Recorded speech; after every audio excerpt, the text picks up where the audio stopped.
This is a follow-up video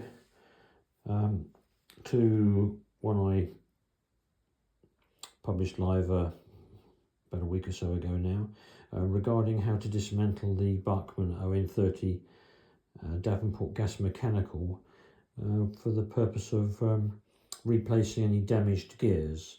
As many of you will know, that it's well known for the rear axle gears here splitting, and when that occurs it usually damages one or more of the gears in the gearbox here. I've had a few questions regarding how to remove these gearbox shafts. There's four tiny shafts there. They're about 1 millimetre at a guess. I haven't actually put a micrometer or a caliper on them yet, but they're about 1 mil with 4 gears. 3 you can see there, and then there's a double spur gear which engages with the worm on the motor. Now, what I said in my previous video is to remove these, push them out. You need to clean off what looks to be a dab of varnish that the manufacturers have put on there. In fact, if you look closely, you might be able to see in the video here a slight sheen on that side, not so over here, or perhaps less so. What I've done in the past with 6 or 7 of these I've rebuilt is I've used isopropyl alcohol. I've got the sort of 99% version of that, so I'll just dab the heads both sides with IPA, leave it for 5 or 10 minutes or so, and then usually the shafts push out. What I have mentioned in the previous video about using what I've referred to as like mapping pins, there's one there, sometimes they're called push pins. If you use that and put some pressure on the head once you've cleaned the surfaces off, then that's usually sufficient to push the pin out.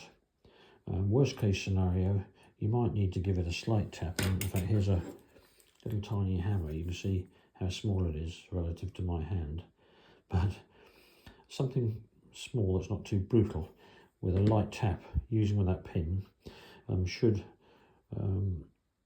enable you to push the shafts through, and then you can take the gears out, look to see which ones are damaged. Probably a good idea to replace them all while you're doing it, and then put them all back together. What you obviously don't want to do is to be driving these out with any force that stands a chance of splaying them, if you like, as you're trying to do that, so much so that they tighten up inside the car's chassis, because then you're absolutely stuck. In fact, it probably will render the whole thing useless then. But anyway, with care, so I've not had a major issue. You might need to leave the IPA on a bit longer, or perhaps put a second application on. And I hope that's clarified that point. But don't forget, when you put it all back together again, you'll need to lubricate the gears. I've used this Label 106. It's a pity it's such an outrageously expensive grease to buy, but it is one that is safe to use on plastics. Just don't know how they can justify this price, but maybe someone can tell me. Other greases, of course, are available. So just put some of that on all the gears and the worm on the motor. I suggest that's a much better solution than oil, and hopefully all back together again, job done. And I hope that's helpful. Good luck with any repairs you carry out. If you found this helpful, I'd be appreciated if you'd like the video. It's not a monetized channel, but it will encourage me to record more and publish more. And ideally subscribe as well to the channel. That's a free to do, there's no cost to that, and it will give you notification of anything new I bring out.